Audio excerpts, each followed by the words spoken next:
Coming at you from Joseph on Instagram, with Vinícius Júnior set to take home his first Ballon d'Or, is it fair to say that he's been the best footballer in the world over the past 12 months? Yes, I think it is fair to say he's been the best footballer in the world over the last 12 months. I don't think it's been open and shut, head and shoulders above everyone else. I think there have been various points where you'd thought, like, say, Jude Bellingham was in the mix. Rodri, you could argue, defined at least a part of the summer in helping Spain to win the Euros. But personally, I mean, we've discussed this a lot of times before, and I'm not 100% enthusiastic about an individual award in a team sport, as we've discussed before. However, I think if you are going to have that award, it shouldn't just reward high watermarks in terms of trophies, and we can tick Vinícius off in that, of course, because League and Champions League last season, plus scored in the final. We don't just look at the individual moments of excellence, and he's provided plenty of those. I think it should be about something more than that. A player who represents more than football, actually. And so you could argue that in their time, Leo Messi and Cristiano Ronaldo did that by sort of stepping beyond the boundaries of football, by sort of owning the world with their brilliance, really, and becoming household names beyond that. What Vinícius has done is even more special, because not only has he done the LeBron James thing of arriving with a huge reputation and not just meeting those unreasonable expectations, but far exceeding them. But I think everything that he stood for off the field, because he has had to put up with stuff since he's been at Real Madrid that no footballer, that no human should have to put up with. So not only receiving racist abuse in the course of his work, but being part of a football society that's made excuses for it on occasion. So the line that always comes up in Spain is, oh yeah, well, he provokes, doesn't he? The idea that is any sort of even slight justification for what he's received is disgusting.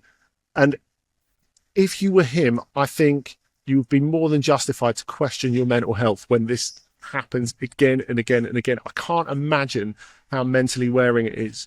Yet every time he comes out and he's defiant, and he continues to play his game, and he continues to be a leader, and he continues to surpass expectation. So look, for me, Vinícius is not just a great footballer. He's a great man. He's one of the best that football has. Anyone who doesn't see that, I just cannot get him on board with. But in terms of this award, the fact that he is someone who makes football represent more than doing incredible things with a ball is what makes him a worthy winner. And arguably he's a leader as well, clearly on the pitch, but arguably even beyond that, in representing, he's a leader. Yeah, it's very hard to disagree with anything that Andy's just said. I think I would have listed exactly the same players as possible contenders with Bellingham. I think that when we talk about Ballon d'Ors, very often in the strictly footballing sense, there's this temptation to go to the biggest moments, the biggest tournaments and moments of season. Of course, Bellingham, even if England didn't go as far as they were hoping to at the Euros, scoring that incredible end of last gasp overhead against Slovakia, that puts him in my mind, as well as what he did in the Clasico against Manchester City. If you go to Rodri, it's just the fact that every time he wasn't present in his team's Man City, Spain suddenly weaker without him. With Vinícius, really the only thing that was missing in that sense is, if you wanted to say, well, the international tournament didn't go so well, the Copa America, but actually he was suspended for the game when they got knocked out, Brazil. So again, it's kind of the same thing as Rodri. His value is shown by how much when he's missing. But I think Andy has made a very good case for even beyond the footballing case, and I think you can make a pretty clear-cut footballing case. It should just be Vinícius anyway. Even beyond the footballing case, perhaps there's even more reasons why it should be him and not someone else. Do you think the Ballon d'Or will make any difference, Andy, to the way that he is portrayed and treated in the Spanish game? No. Honestly, it's sad to say, but I don't think so. Like I said, I think people make excuses for his tormentors too many times, and there are many occasions on which he would have fully been justified just walking away and saying, I don't want to put up with this anymore. I'm going to go and play in England, Saudi, wherever else. He's got the talent to do what he wants. So I would like to believe that, but I remain sceptical. Musa on X asked, how do you think Nuri Şahin was feeling on Wednesday morning after Dortmund's collapse at the Bernabeu, back at the club where he was tipped for greatness and coaching a masterclass, but then that happens? Nicky, you're smiling at this one. How do you think he felt?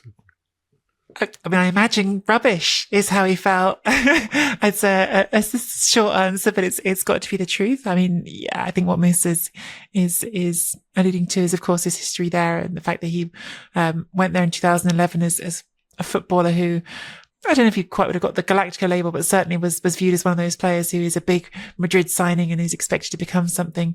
I guess in that area of global superstar, and only ends up playing 10 games for them and never goes on to that. So perhaps on a human level, when you get the chance to go back there with, in a different context as a manager, and he said he was never happy there. I think that was one of those things that, I feel like I've talked about plenty on this podcast, and we've talked about plenty on this podcast about the human side of football and how much of a difference that makes what you can do on the pitch, and the fact that he just never really settled in Madrid in the first place. But of course, going back there is going to re-evoke some of those feelings, going to make you think about your time of your life that you spent there. And I don't know if it was necessarily a straight up as saying he would have been looking for revenge, but certainly for cleansing that part of his life and rewriting that narrative of, oh, I went to Madrid and this happened. It would have been a wonderful moment to go there and thump them, which it looked like they might do for a second. But of course, not to be. And I'm certain, honestly, I would imagine that as a professional football manager, the greater feeling of disappointment will just be, we were 2-0 up in this game and we should have been able to see it through and we didn't, rather than that specific part of wanting to get one over on a city which wronged him in some way. Yeah, Nicky went for rubbish, Andy. Sick as a parrot, maybe? Well, I don't think Nuri Şahin would lean into either of those, to be honest, because he's someone who's a real student of the game and of life. He got a management degree from Harvard in the back end of his playing career, and he's someone who I think he took a lot from Madrid, even though it didn't work out for him playing wise, and he would have wanted it to go a lot differently on the pitch. Of course, big part of that is injury, and he arrived with an injury, of course, from Dortmund in the first place. I think he took a lot from Madrid. He's admired there for the person he is. Learned to speak Spanish very well while he was there. So I don't think he will have turned up and thought, right, I'm going to stick it to you guys. I think really they would have kept a little eye out for him, a lot of people at the club, and thought, yeah, this guy's intelligent and maybe he could turn into something as a coach. But what we saw is he's still a little green at this level. Dortmund did a lot of good stuff in that game, but he's learning the job and the players are learning him as well. And I think he went a little bit too early with the defensive substitutions in the second half, bringing on Valdemar Anton, who's not been in great nick anyway and wasn't, according to him, good enough to be in the first 11, bringing him on for Jamie Gittins, who caused Real Madrid a lot of trouble, was a move that really didn't work out, handed the initiative back to Real Madrid, because you knew it was coming, and of course he, knowing the Bernabeu, knew it was coming, but I don't think they believed in themselves enough, or he didn't believe in his team enough, because they, even after they conceded the first 2 goals, they still sort of attacked the game like they felt they could win it. But maybe they didn't quite have the personnel and the balance on the pitch to make the most of it. So look, I think he'll take it as it is. a good learning experience, which is not necessarily ruinous to their chances of finishing in the top 8 if they're fortunate enough. Look, this Dortmund rebuild is going to be long, and at times it is going to be painful.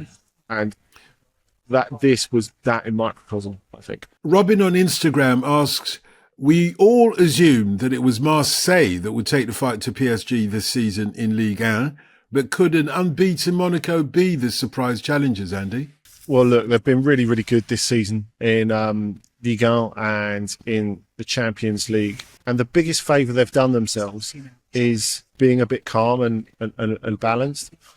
There was at least one point last season where they thought about sacking Adi Hutter and didn't do it. And sometimes because you have, a unique club where the royal family has something to say about it as well.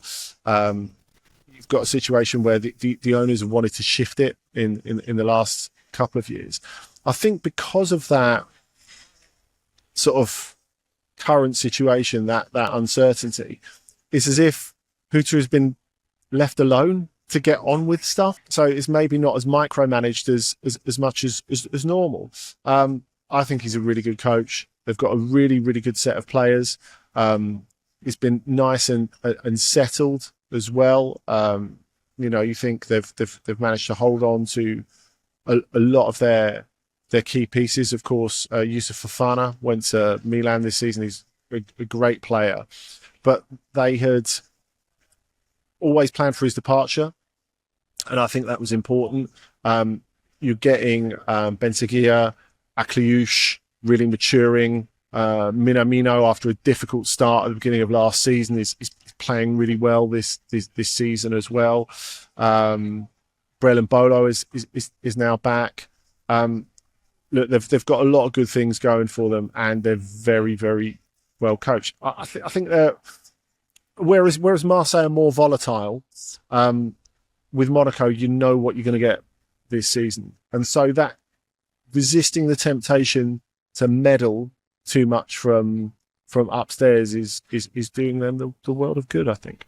Yeah, it's a team that's got some interesting young players in as well. And a theme of the week, I think, that we've been talking about in the main show and then this episode as well, about teams of young players that are interesting. But Benseghir, obviously, Kamara, and Balogun up front, who's perhaps hitting his straps a bit more this season. And I think you add into that Brelan Bolo, who had that big injury last season, perhaps still hasn't got up to speed yet this season, and the possibility of that being another thread in that attack that there's still more to pull from. I don't know. It feels like a team that's got, even having started the season well, still perhaps has even more places to go. I like this question from Chris on email. He asks, with billionaire Bernard Arnault and Red Bull looking to take over at Paris FC, is Paris big enough for two super clubs? Nicky first. Yes, it's a massive city that produces lots of good footballers. Is it big enough as a city to have two football clubs in it? Why not? It's clubs. It's a huge capital city. I mean, I'm bad at things like population, but is Paris a smaller city than Manchester? I'm pretty sure it's not. So if we can have two super clubs in Manchester, why can't you have two super clubs in Paris? Whether or not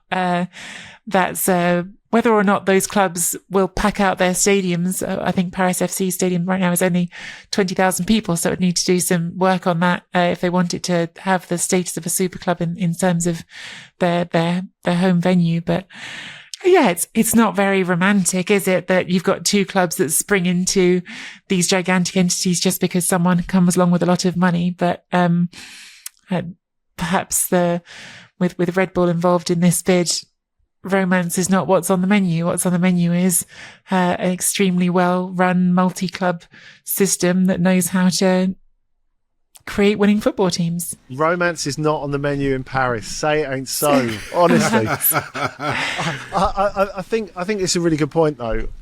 The Red Bull stake in it is going to be a minority stake. It looks like so. It's almost going to be an Ineos at Manchester United sort of situation, like where the minority stakeholder sets the sporting agenda. And I think when you look at what Red Bull have been able to do in other territories, like whether you agree with the morality of it or not, that's definitely a good thing for building a club from the second tier.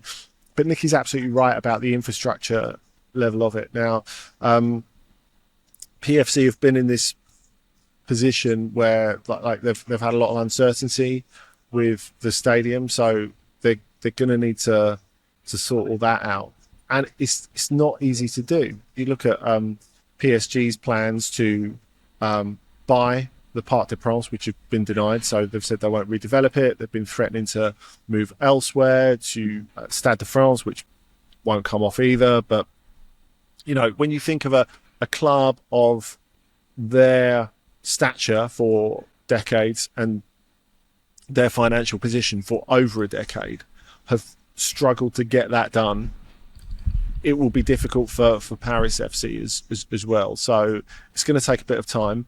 Let's start by them getting promoted, having a few derbies, and then they can, I guess, assume the Manchester City position if we're going to continue the Manchester comparison. It's an odd one, isn't it? Because PSG already feel like a bit of a Manchester City in European football, so it's an odd way of doing it. But it's worth saying that these two clubs, for anyone who isn't familiar, they do have shared history. Paris FC initially, I think, only existed for about a year before merging into Paris Saint-Germain, then split back off to become its own club again. So in terms of rivalry, absolutely there's going to be a lot of artificiality to it if it's suddenly just new wealth poured into it and going up against new wealth. There's going to be a great deal of it that will feel a bit synthetic. However, it is worth saying that actually the history of the clubs, for the few people who perhaps have been there from the beginning with Paris FC, there may be some genuine feeling of, wouldn't it be great if we can go and compete with them? Yeah, and it's worth saying that Bernard Arnault is worth $200 billion. So he can almost be on the level of oil wealth. However, if I might just join in the Manchester comparison for one moment, are Parisians mad for it, Andy? That is another really good question, actually. You know, build it and they will come. Well, when you eventually get round to building it, maybe they'll come. It doesn't feel quite as emphatic, does it? This is something that might take a bit of time for all the reasons we've said. More money coming into French football is something that French football needs, and knowing how French football is run, it will not care where it has come from.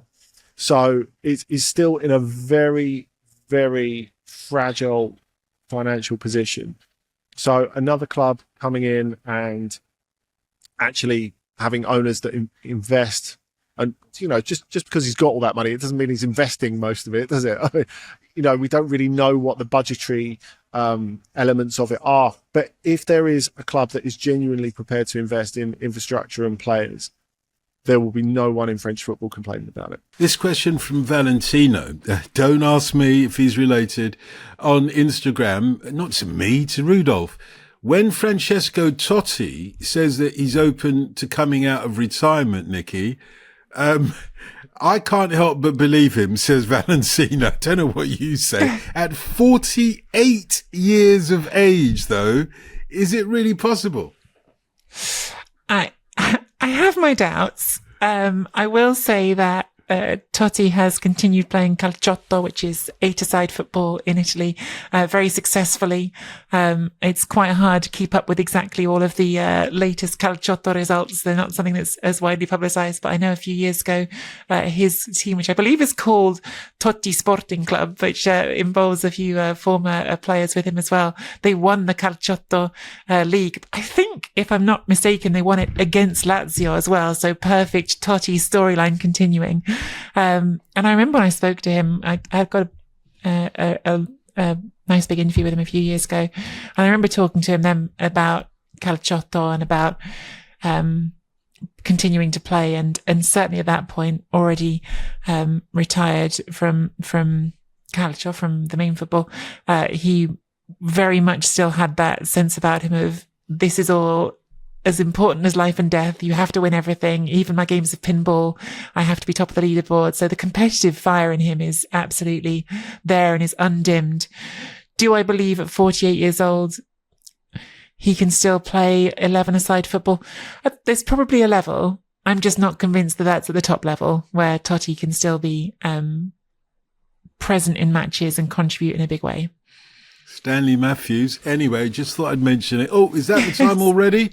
Andy, you got a plane to catch. I've got a game of pinball with Francesco Totti to deal with. And Nick, I'm sure you've got other plans as well. So let's call it a day this time around. Thank you for listening to Ask OTC. If you'd like to ask a question, you can contact us at any time at Radio Dotun, at Andy Brassel, at Nicky Bandini, or at OTC Pod. And you can email us, otc@footballramble.com.